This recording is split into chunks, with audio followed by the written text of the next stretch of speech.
Bagaimana kabarnya Bapak Ibu? Apakah Bapak Ibu sehat? Sehat, Bu. Baik, sebelum kita mulai proses mediasi ini, alangkah baiknya kita memperkenalkan diri terlebih dahulu. Sebelumnya saya akan memperkenalkan terlebih dahulu. Perkenalkan, nama saya Feni Arianti, SH, MH, CPM. Saya adalah mediator profesional yang telah bersertifikat dari Mahkamah Syariah Banda Aceh. Sebelumnya, terima kasih Bapak dan Ibu telah menunjuk saya sebagai mediator dalam penyelesaian masalah ini. Dan pada hari ini kita akan menjalankan proses mediasi dan Bapak Ibu tidak perlu khawatir karena saya adalah seorang mediator yang terpercaya dan telah menyelesaikan beberapa kasus lainnya. Insya Allah mediasi yang akan kita laksanakan pada hari ini berjalan dengan lancar dan menemukan jalan keluar yang terbaik. Baik Bapak Ibu, silahkan terlebih dahulu dari pihak Bapak maupun Ibu memperkenalkan diri terlebih dahulu. Mungkin dari pihak Ibu terlebih dahulu. Perkenalkan, Bu, nama saya Zia. Saya bekerja sebagai pramugari pada maskapai Garuda. Baik Bapak. Baik, nama saya Said Alfar. Saya merupakan seorang pilot pada maskapai Garuda. Baik Bapak Ibu, sebelumnya saya akan menjelaskan terlebih dahulu tentang apa itu mediasi. Mediasi adalah cara penyelesaian sengketa melalui proses perdamaian, di mana kedua belah pihak melakukan kesepakatan untuk melakukan perdamaian, di mana maksud dan tujuan untuk mediasi ini yaitu menyelesaikan sengketa. Kedua belah pihak saling berdialog dan berunding untuk menemukan titik temu atau jalan keluar dari perselisihan ini. Serta dalam proses mediasi ini, mediator akan menjamin akan kerahasiaannya karena pada dasarnya mediasi ini bersifat tertutup kecuali para pihak menghendaki lainnya. Saya di sini sebagai mediator tidak ada mempunyai kepentingan apapun. Saya hanya akan melakukan upaya untuk memperdamaikan antara kedua belah pihak. Dan saya di sini bersifat netral dan tidak memihak baik itu dari pihak penggugat maupun pihak tergugat. Baik, saya juga akan menjelaskan bahwa dalam proses mediasi ini ada yang namanya technical Jadi technical ini yaitu pertemuan terpisah, baik itu pertemuan yang dilakukan oleh mediator dengan penggugat maupun mediator dengan tergugat. Di mana dalam pertemuan terpisah ini mungkin para pihak ada yang ingin disampaikan yang bersifat rahasia dan tidak ingin didengar oleh pihak yang lainnya. Dan dari fokus ini juga akan terjamin akan rahasia yang diberikan oleh Bapak atau Ibu baik perkataan maupun dalam bentuk dokumen lainnya. Baik Bapak Ibu, sebelum kita mulai dari permasalahan dalam proses mediasi ini, maka pentingnya kita untuk menentukan atau menetapkan tata tertib yang akan berlaku dalam proses mediasi ini. Mungkin dari pihak Bapak. Ya Bu, mungkin dari pihak saya penting diadakan tata tertib, yaitu tidak boleh saling memotong pembicaraan dan tidak boleh membawa senjata tajam. Baik, saya catat ya Bapak. Mungkin dari pihak Ibu. Kalau saya sendiri mungkin tidak boleh merokok dan berkata kasar. Baik Bapak Ibu, perlu diketahui bahwa dalam proses mediasi ini Bapak dan Ibu diwajibkan atau harus menyelesaikan perselisihan ini dengan itikat baik. Karena jika Bapak dan Ibu tidak menyelesaikan perselisihan ini dengan itikat baik, maka gugatan tidak dapat diterima dan saya selaku mediator dapat melaporkan pihak penggugat maupun tergugat ke pengadilan. Saya juga akan menjelaskan tahapan proses mediasi, di mana dalam proses mediasi ini ada 4 tahap, yaitu yang pertama tahap mediasi berhasil, yang kedua tahap mediasi berhasil sebagian, yang ketiga tahap mediasi tidak berhasil, dan yang keempat tahap mediasi tidak dapat dilaksanakan. Baik, langsung saja kita mulai mediasi kita pada hari ini ya Bapak Ibu. Siapa yang berkenan terlebih dahulu untuk menjelaskan? Mungkin saya duluan ya Bu. Baik, silakan Ibu. Jadi saya ini istri dari Pak Alfat.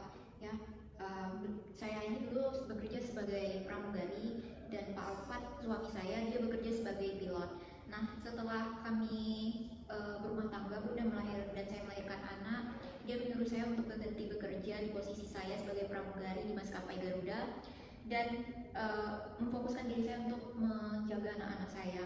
Tapi pada suatu hari saya melihat beliau selingkuh dengan cewek lain, Bu. Baik, ada yang ingin disampaikan lagi Ibu? Tidak ada, Bu. Baik, selanjutnya untuk Bapak bagaimana, ada tanggapan dari Bapak atas keterangan Ibu? Jadi gini Bu, dulu sebelum kami nikah, tepatnya waktu kami masih pacaran, kami membuat kesepakatan terlebih dahulu bahwa untuk keseluruhan dari kebutuhan hidup dan lain-lain itu biar saya yang tanggung Bu.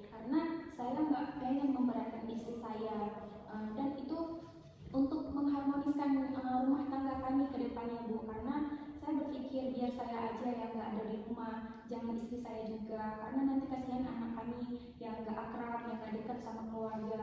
Maka dari itu saya nggak pengen Bu, anak saya itu dirawat oleh baby sister. Saya pengen istri saya yang ada di rumah untuk merawat anak saya. Jadi gitu Bu.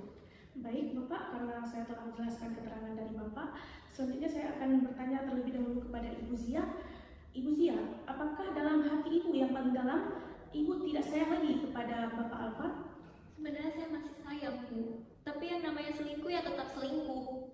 Baik Ibu Zia, bagaimana Ibu bisa mengatakan bahwa Bapak Alfat benar mempunyai simpanan? Apakah Ibu melihat dan meyakini bahwa memang betul Bapak Alfat ini mempunyai simpanan? Sebagai seorang istri ya Bu, saya sudah hafal jadwal beliau pulang kapan, siang, sore, malam. Jadi waktu saya ingin menjemput beliau, tepatnya kemarin itu jam 12 malam ya Bu, saya niatnya ingin memberi surprise untuk menjemput suami saya, tapi yang saya lihat malah lain Bu. Beliau malah jalan sama wanita lain di mobil yang sama. Istri mana Bu yang gak sakit hati? Baik Ibu, bagaimana dari Bapak? Apakah ada tanggapan? Jadi gini Bu, sebenarnya dalam lubuk hati saya yang paling dalam, saya itu nggak ada niat untuk selingkuhin istri saya. Sebenarnya pada malam itu saya melihat ada kawan saya, seorang pramugari yang satu maskapai Garuda dengan saya. Beliau itu belum pulang dan itu ada pada jam 12 Bu. Dia sendiri seorang perempuan. Maka dari itu saya menanyakan kenapa belum pulang, karena dia bilang belum dijemput, dan kebetulan juga saya pulang sendiri. Saya ajak pulang bareng satu mobil Bu, tapi itu taksi Bu, jadi tidak berduaan, ada supirnya.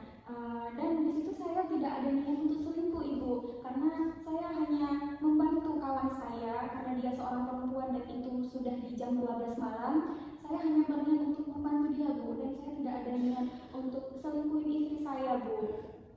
Begitu Bu.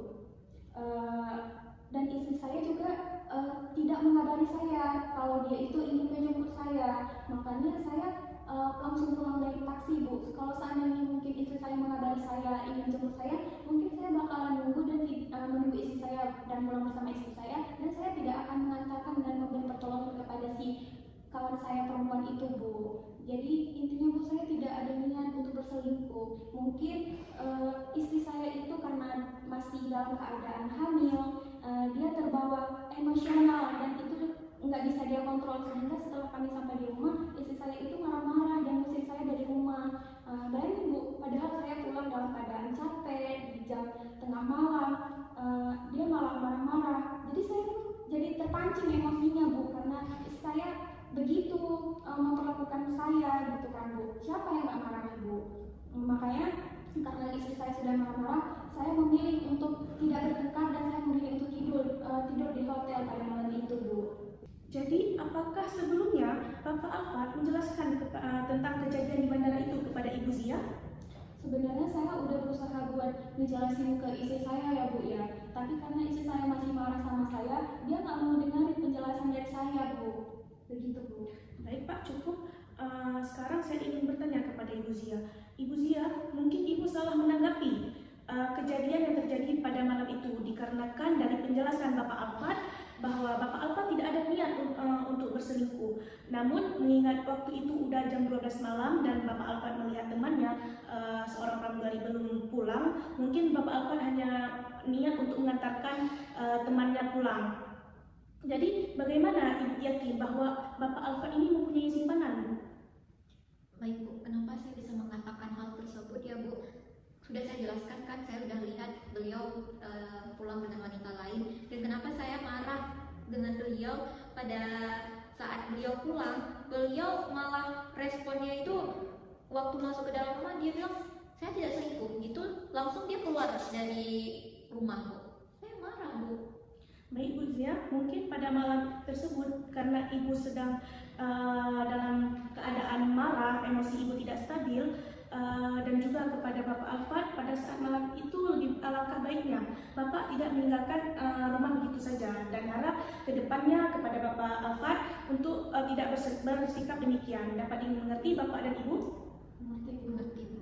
Baik, kepada Ibu Zia, saya ingin bertanya kembali, apakah Ibu tidak kasihan terhadap anak Ibu yang masih berumur 5 tahun, yang mana nanti ke depannya dia tidak memiliki sosok seorang ayah yang menemani semasa hidupnya dan berdampak buruk pada perkembangan anak di masa depan? Coba Ibu pikirkan kembali, Bu. Setelah saya pikir-pikir, sebenarnya saya masih sayang sama suami saya, dan saya juga memikirkan anak-anak saya juga ya Bu. Mungkin saya mau memberikan kesempatan kedua untuk suami saya. Baik, bagaimana Bapak Alfa? Iya Bu, saya juga masih sayang sama istri saya Bu. Ini cuma masalah komunikasi aja Bu, yang mungkin karena emosi jadinya miskomunikasi. Baik, apakah Bapak dan Ibu sepakat untuk melakukan perdamaian? Sepakat. Sepakat Bu.